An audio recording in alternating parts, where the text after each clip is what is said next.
Kenapa abang ngomong seperti itu? Sebelumnya Menko ngomong PPKM akan diperpanjang sampai awal Agustus. Ternyata setelah Pak Jokowi mengeluarkan keputusan hanya diperpanjang sampai tanggal 25. Dengan kemungkinan dilonggarkan melalui tanggal 26. Berarti besok ini hari PPKM darurat terakhir. Kalau memang kemudian baik akan dilonggarkan. Walaupun katanya mau dibuat istilah beda. Bukan PPKM darurat, tapi PPKM level 1 dan level 4. Berarti besok nggak ada bedanya PPKM dengan geprek. Jadi geprek level 1, level 2, level 3, level 4.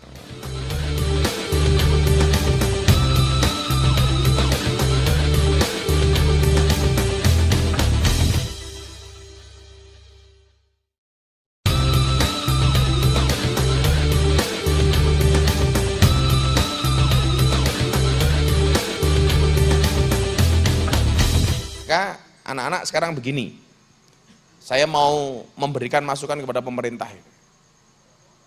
Istilah yang ngudoroso lah. Jadi bukan karena saya benci dengan pemerintah, tetapi penanganan COVID sudah hampir 2 tahun kok gini-gini saja. Nah, semalam lucu lagi, saya diskusi itu. Apakah orang mati itu masih bisa menularkan COVID? Apakah menularkan COVID? Kalau pemahaman secara umum orang mati masih bisa menularkan COVID apa enggak? Masih, makanya menguburkannya menggunakan protokol kesehatan, menggunakan APD, alat pelindung diri. Ya, tapi ada yang ngeyel, enggak Gus, orang mati itu sudah tidak bisa menularkan COVID. Alasan kamu apa? Alasannya masuk akal ya Pak Dayat. Alasanmu apa? Kamu mengatakan COVID, orang mati tidak bisa menularkan COVID. Penularan COVID itu kan melalui droplet, dia bilang. Droplet itu apa? Droplet itu apa? Nyiprati air liur, apa idu, utawa ngidoni, droplet. Nah, orang mati itu kan sudah tidak bisa meludah. Berarti orang mati tidak menularkan COVID. Aku mikir kok cangkeme iki lucu men saya aku. Loh, katanya penularan COVID itu menggunakan droplet. Droplet itu nyiprati air liur. Sing bocah santri lah ngomong cangkeme nguprus sampai metu idune sapa? Jadi lah ngomong ngetuprus sampai cangkeme metu idune. Itulah alasan kenapa kalian harus pakai masker. Supaya lah kancamu iki ngomong ngetuprus ana idune cangkemmu ora kecipratan. Gitu loh. Ora kecipratan. Lah, saya meyakini Gus, apa? Orang mati itu tidak bisa menularkan COVID. Kenapa? Karena wong mati ora iso itu. Aku lak yang guyu aku. Oh, bosok iki logikane iki lho. Tapi bener ya. Engko wong mati itu ya malah melayu sing ngopeni. Jadi gini, mudharasah saya begini. Ini saya baca secara komplit. Saya komplit. Ya mudah-mudahan dirungokke karo pemerintah lah, karena saya mencintai pemerintah ini. Lah mosok wis meh 2 tahun, duit triliunan, ora rampung-rampung. Kayak sekarang katanya COVID itu menyebar tidak lagi hanya melalui droplet, tetapi melalui airborne. Melalui udara itu namanya apa? Airborne ya. Makanya kenapa kita tidak boleh melepas masker dan lain sebagainya. Karena sekarang katanya Delta itu yang dari India itu, mutasi corona menjadi model Delta itu menyebarnya melalui udara. Jadi ini ngomong-ngomong, umpamanya ono sing tertular di sini ada yang positif, kuwi deltane mabur-mabur. Golek cangkem sing ora ono maskere. Tipone cangkeme jamet.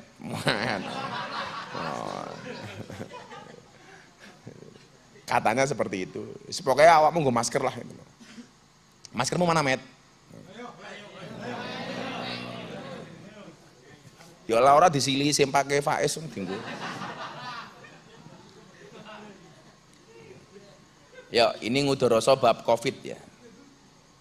Mudah-mudahan segera pemerintah diberikan kekuatan untuk menyelesaikannya. Amin. Jadi kita lihat, banyak langkah dan kebijakan pemerintah dengan berbagai jurus sudah dilakukan. Sampai sekarang masuk tahun kedua. Hampir 2 tahun. Dan kondisinya belum ada tanda-tanda membaik. Bahkan cenderung tambah kronis. Kemarin tuh di Jogja yang meninggal gara-gara COVID berapa Pak Dayat? 97. Yang COVID hampir 2000, yang positif setiap hari. Kita baru ngomong Jogja tok. Besok sore itu Abbas 4:30 itu ada rapat terbatas dengan Pak Menteri Perhubungan dengan teman-teman Muhammadiyah, tokoh agama dari NU. Abah diminta untuk memberikan masukan dan teman-teman dari Muhammadiyah atas bertambahnya COVID di Yogyakarta, terutama di Bantul. Makanya tadi ada jamaah dari Bantul langsung kita tolak. Oh sudah nanti dulu. Dan ini Abah sampaikan kenapa? Karena PPKM darurat dengan nutup jalan, itu kan idealnya COVID harus menurun. Maka kenapa saya bilang ini kok PPKM darurat itu belum ada hasilnya. Bukan berarti gagal ya. Nanti Abah ngomong gagal malah disinain oleh pemerintah. Bukan gagal. Kok belum maksimal. Idealnya PPKM darurat itu apa? COVID-nya menurun, ekonominya bertahan. Nah yang terjadi hari ini apa? COVID-nya tetap naik, ekonominya ambiar. Untung li, Abah karo Bunda ki mampu ngopeni santri sak menembane tiap hari masih bisa makan enak. Betul enggak? Coba kamu bayangkan pondok-pondok lain yang menggratiskan santrinya dan dia tidak punya kemampuan. PPKM enggak pernah dapat sumbangan dari negara. Kira-kira mumet ndase apa ora? Mumet. Untungnya Abah dan Bunda ini enggak usah disumbang oleh negara, bisa ngopeni kalian. Makanya kalau ada orang teriak-teriak, ini kami negarawan, kami yang ngurusin negara. Kondisi didelok dhisik. Dalam undang-undang disebutkan fakir miskin dan orang tidak mampu dipelihara oleh negara. Harusnya yang memelihara kalian yang nggak mampu-mampu itu negara. Ternyata di Ora Aji, kalian yang harusnya menjadi tanggungan negara ditanggung oleh pondok. Berarti yang menjalankan amanah undang-undang itu siapa? Abah apa orang pemerintah? Abah. Ayo, kalau mau jujur loh ini. Fakir miskin, anak terlantar, orang tidak mampu dipelihara oleh negara. Kalian nemu pondok Ora Aji menggratiskan semuanya. Berarti apa? Abah ini meringankan beban negara. Dan PPKM darurat seharusnya apa? Orang-orang seperti kalian itu mendapat subsidi dari pemerintah. Untungnya Abah mampu. Nggak perlu disubsidi, kalian tetap hidup. Mangan tetap enak. Bahkan bakar daging orang matang iso dimplok.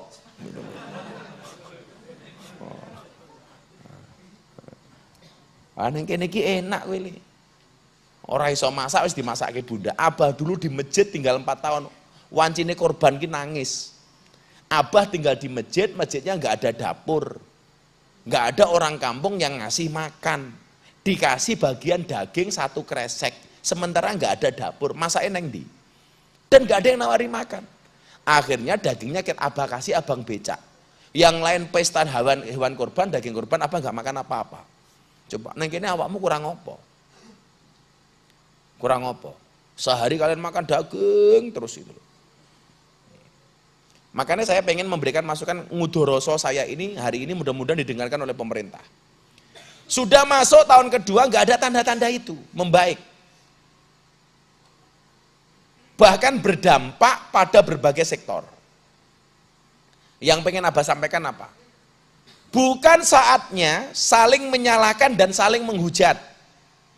Namun seharusnya para pakar kesehatan, pemerintah, birokrat, serta pihak yang berkompeten duduk bersama.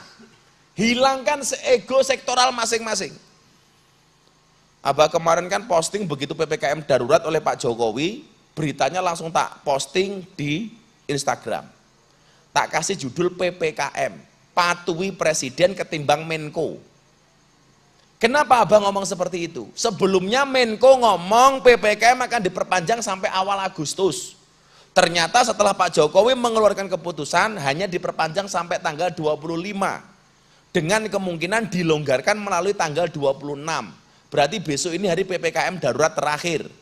Kalau memang kemudian baik akan dilonggarkan. Walaupun katanya mau dibuat istilah beda. Bukan PPKM darurat, tapi PPKM level 1 dan level 4. berarti besok nggak ada bedanya PPKM dengan geprek. Jadi geprek level 1, level 2, level 3, level 4. Jadi PPKM diperpanjang.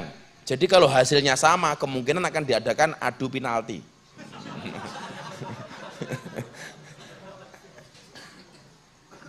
Jadi itu ya, bukan saatnya lagi saling menyalahkan, saling menghujat. Namun seharusnya pemerintah menghilangkan ego sektoral masing-masing, ego sektoral antar lembaga, untuk bahu-membahu mengatasi COVID-19. Ayo, libatkan orang-orang yang kompeten. Yang menjadi pertanyaan kan sekarang begini, katanya Mas Anang itu menggunakan vaksin Nusantara punya dokter Terawan. Anaknya sing ragil yang ngefans banget sama Abah itu, kalau ditanya Arsi, kamu pengen jadi Arsa, kamu pengen jadi apa? Saya pengen jadi Gus Miftah. Anaknya Mas Anang ragil itu, si Arsa itu, kalau ditanya kamu pengen jadi apa besok kalau besar? Pengen jadi Gus Miftah. Itu kemarin dia positif, tapi dikeloni sama Mas Anang dan lain sebagainya. Mas Anang nggak tertular. Kemudian Mas Anang menduga apa ini karena hebatnya vaksin Nusantara itu. Terlepas dari persaingan bisnis lah. Abah berharap, ayo lakukan evaluasi dan mengkaji beberapa kebijakan-kebijakan yang sudah tidak relevan. Bukan lagi gengsi. Kurangi sikap sombong, karena kesombongan seorang pimpinan publik akan berakibat sulitnya keluar dari masalah. Pimpinan harus cerdas, harus smart, rendah hati, dan bekerja keras. Pasti akan punya inovasi dan langkah kebijakan yang brilian. Apa muncul pertanyaan-pertanyaan begini. Yang pertama, apakah pembatasan aktivitas menjamin memutus mata rantai COVID? Nyatanya sekarang sudah penyekatan, sudah dibatasi, COVID tetap tinggi. Pertanyaan pertama, pembatasan aktivitas apakah menjamin memutus mata rantai COVID? Yang pertama. Kemudian yang kedua, sudahkah adanya evaluasi korban MD COVID, berapa persen yang komorbid dan berapa persen yang non komorbid? Kan orang mati karena COVID itu ada dua Pak Dayat, ada yang komorbid, ada yang tidak. Dan yang kita dengar hari ini adalah yang meninggal itu karena punya penyakit penyerta, namanya komorbid tadi itu. Tapi kalau penyakit kere kayak jamet itu ya enggak terancam lah. Lah wong kere kayak jamet itu malah insya Allah malah aman met. Soalnya COVID-nya mesake met, ndelok rupamu. Iki rong rabi, jek rong tau sugih, aja mati dhisik met.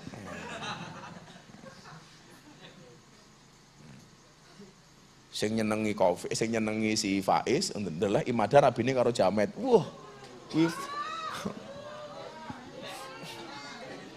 Faiz dendam banget to kuwi. Santet pemet. Tetap ganteng kowe ya, Is. Oh, cangkemmu. Ganteng. Ganteng Faiz, lah sing delok wong kira.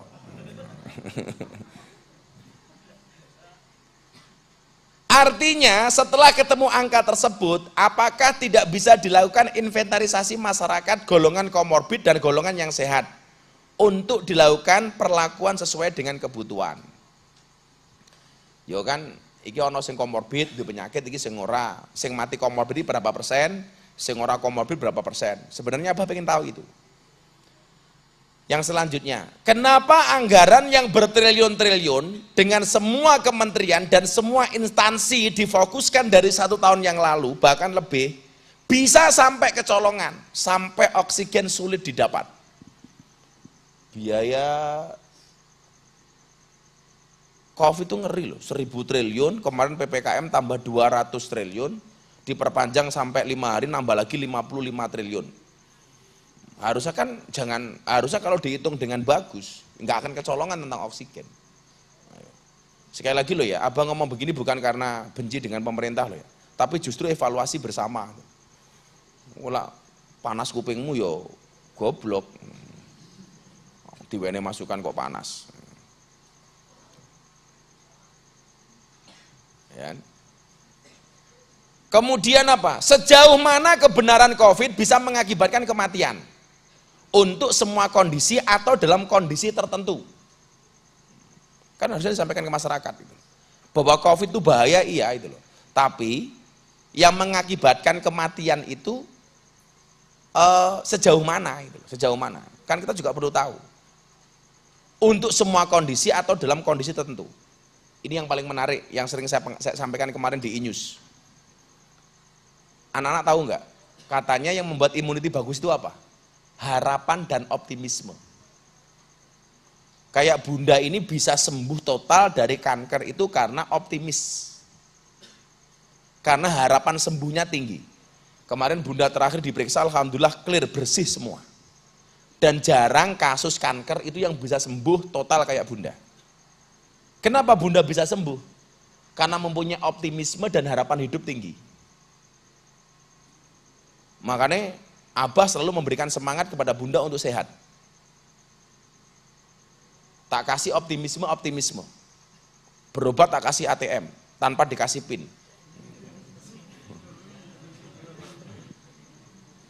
Bun, pantesan panas, ono kipas ra diurip kok goblok santri. Kipas malah kok nyawang mau ngaji lho. Berarti sing masang jamet iki. Jadi yang keenam apa?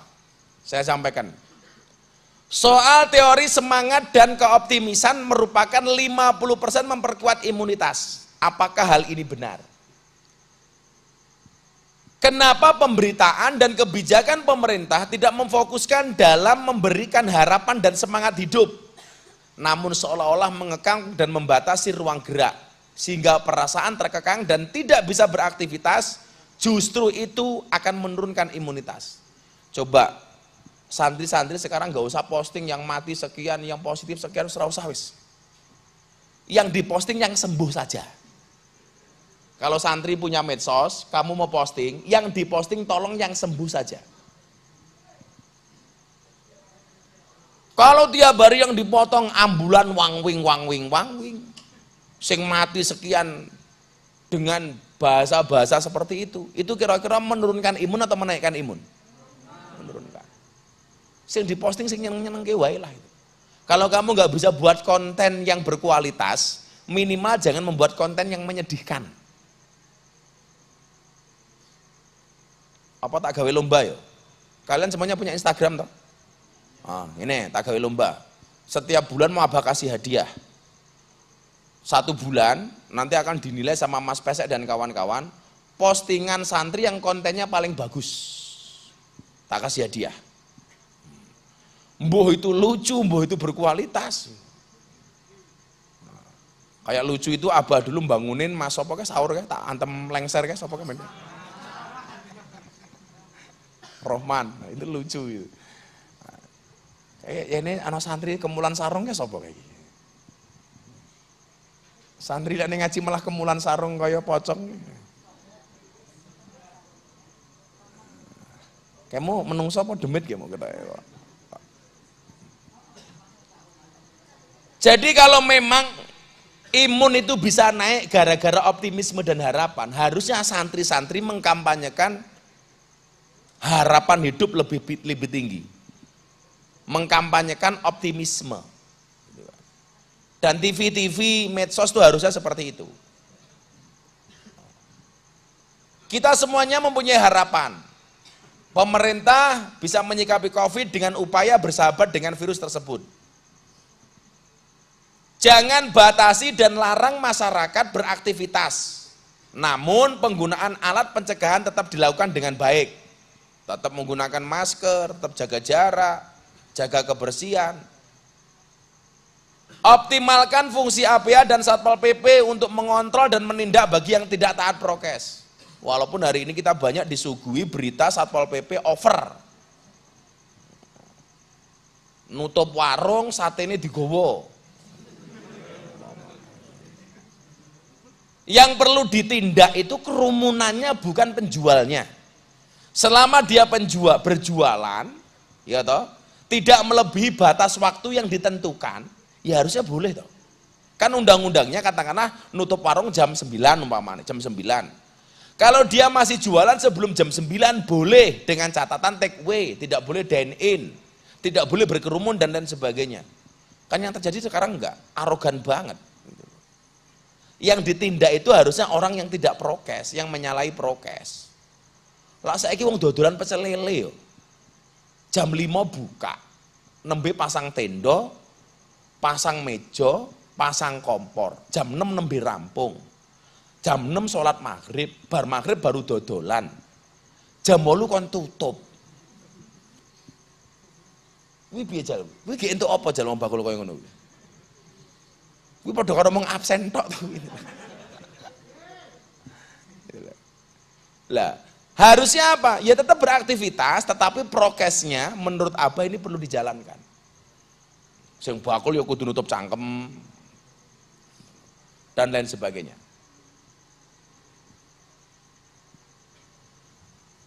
Untuk menguatkan imunitas dan ketahanan ekonomi, jangan menerapkan kebijakan untuk memenjarakan masyarakat. Karena kenyataan itu tidak efektif. Kayak kemarin coba, bakul di penjara didenda 5 juta. Padahal dia nggak punya uang. Akhirnya dia mengatakan kepada Pak Hakim apa? Nggih pun kula di penjara mawon. Terus golek pangan raiso malah di penjara malah didenda. Itu kan nggak nalar ya itu. Nalar aja. Nalar. Coba cari informasi. Kalau di Sleman atau di Jogja ada yang kayak gitu di penjara atau di dendong. Apa sih yang bayar dendong nih? Kalau dihukum mau apa nih? Ini gara-gara jualan, di dendong dia nggak kuat bayar. Padahal hanya makan sehari, jualan sehari, habis dimakan sehari kok didenda gitu. Lah informasi ini Ujono dibayar nih. Sing bayar pondok, mesake men gitu. Nggak nalar. Jadi kalau cuman sekedar memenjarakan itu ya ora efektif toh.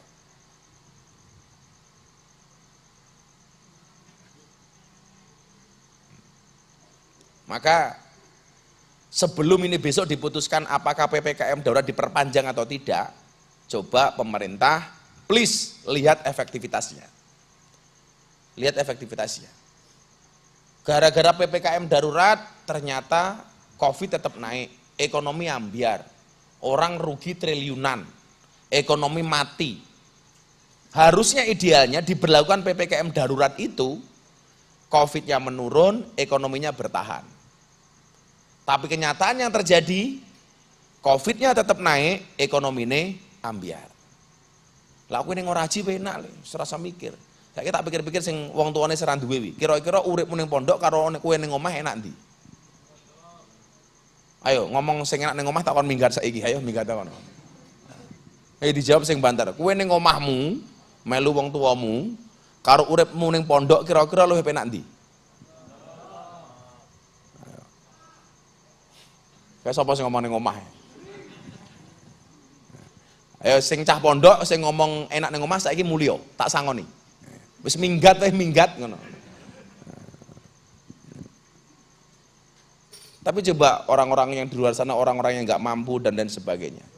Sekali lagi, dear pemerintah, saya sangat mencintai Anda sebagai pemimpin-pemimpin kami. Besok apakah PPKM darurat diperpanjang atau tidak, tolong diperhatikan usulan-usulan rakyat. Bahwa menurut saya sampai hari ini PPKM tidak efektif. Saya tidak mengatakan gagal, tapi tidak maksimal. Tidak maksimal. Buktinya COVID tetap tinggi, sementara ekonomi kita hancur. Rakyat tidak bisa beraktivitas, tidak bisa makan dan minum. Bantuan-bantuan dari pemerintah belum bisa masuk kepada rakyat secara maksimal. Banyak orang yang tidak mendapatkan bantuan. Dan lain sebagainya. Lah, kewajibanmu sebagai santri ndongake pemerintah. Moga-moga pemerintah kuat dan oleh solusi. Orang mau sekedar maido tapi tidak memberikan solusi. Mudah-mudahan pemerintah dengan segala keterbatasannya diberikan kemampuan oleh Allah Subhanahu wa taala untuk menghadapi pandemi ini dan pandemi segera berakhir. Amin Allahumma amin. Al-Fatihah. Shiratal ladzina an'amta 'alaihim. Bismillahirrahmanirrahim. Allahumma shalli ala sayyidina Muhammad wa ala ali sayyidina Muhammad walhamdulillahirabbil alamin. Ya Allah ya Rabb, tunjukkanlah kepada para pemimpin-pemimpin kami ya Allah jalan yang lurus, yaitu jalannya orang-orang yang Kau cintai. bukan jalannya orang-orang yang sesat ya Allah, yaitu jalannya orang-orang yang Kau murkai. Berikan kekuatan kepada para pemimpin-pemimpin kami ya Allah, untuk membawa bangsa ini kepada jalan yang lebih baik, untuk mengeluarkan bangsa ini dari segala masalah, untuk membawa kemakmuran bagi bangsa yang kami cintai ini, sehingga menjadi bangsa yang baldatun thayyibatun wa rabbun ghafur. Ya Allah ya Rabb, bila mudah bagimu menyelamatkan Nabi Yunus dari perut ikan ya Allah, bila mudah bagimu menyelamatkan Nabi Ibrahim dari pembakaran Raja Namrud, dan bila mudah bagimu ya Allah menyelamatkan Nabi Musa dari kejaran Fir'aun, maka kami hamba-hambamu meyakini mudah pula bagimu ya Allah untuk mengangkat dan menghilangkan COVID-19 dari muka bumi ini ya Allah. Birahmatika ya arhamar rahimin. Rabbana atina fid dunya hasanah wa fil akhirati hasanah wa qina adzabannar. Walhamdulillahi rabbil alamin. Coba santri-santri melanjutkan ijazah dari Mbah Jad Al-Maghfurlah Kiai Nganjuk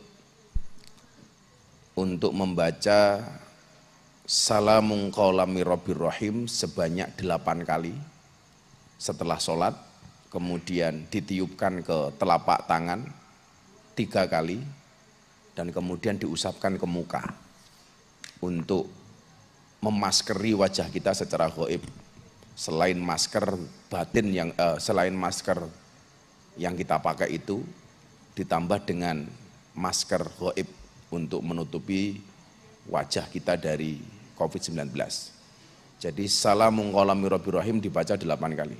Kemudian ditiupkan ke telapak tangan 3 kali dan diusapkan ke muka. Coba dibaca bareng-bareng. Bismillahirrahmanirrahim. Salamun qawlam mir rabbir rahim. Salamun qawlam mir rabbir rahim. Salamun qawlam mir rabbir rahim. Salamun qawlam mir rabbir rahim. Salamun qawlam mir rabbir rahim. Salamun qawlam mir rabbir rahim. Salamun qawlam mir rabbir rahim. Salamun qawlam mir rabbir rahim. Itu dilakukan setiap habis sholat. Subhanakallahumma bihamdika asyhadu an la ilaha illa anta astaghfiruka wa atubu ilaik. Walhamdulillahi rabbil alamin. Assalamualaikum warahmatullahi wabarakatuh.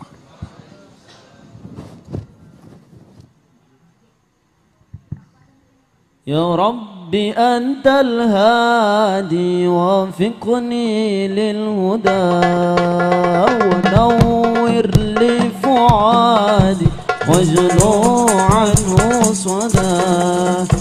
Ya Rabbi antal hadi wafiqni lil huda wa nawwir li fuadi wajlu anhu sada. Ya Rabbi انظر ilayya, ya Rabbi tub alayya, ya Rabbi انظر ilayya, ya Rabbi tub alayya wa namani ghayruk mani wa namali mani ghayruk mani wa namani ghayruk mani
يا ربي تب علي يا ربي انظر إلي يا ربي تب علي وانا مالي غيرك مالي وانا مالي مالي غيرك مالي وانا مالي غيرك مالي وانا مالي مالي غيرك وانا مالي غيرك مالي وفقني للهدى يا ربي أنت الهادي وفقني للهدى يا ربي أنت الهادي وفقني للهدى ونور لي فؤادي وجهه عنه الصدى يا ربي انظر إلي يا ربي تب علي يا ربي انظر إلي يا ربي تب علي وانا مالي غيرك مالي وانا مالي مالي غيرك مالي وانا مالي غيرك مالي وانا مالي مالي غيرك مالي وانا مالي غيرك مالي وفقني للهدى يا ربي أنت الهادي وفقني للهدى مولاي إليك رجوعي وأنت موعدي وفي سبع الوجوع عليك توكلي مولاي إليك رجوعي وأنت موئلي وفي سبع الوجوع عليك توكلي ربي أنت الخلاق ربي أنت الرزاق ربي أنت الخلاق ربي أنت الرزاق يا رب انظر إلي يا رب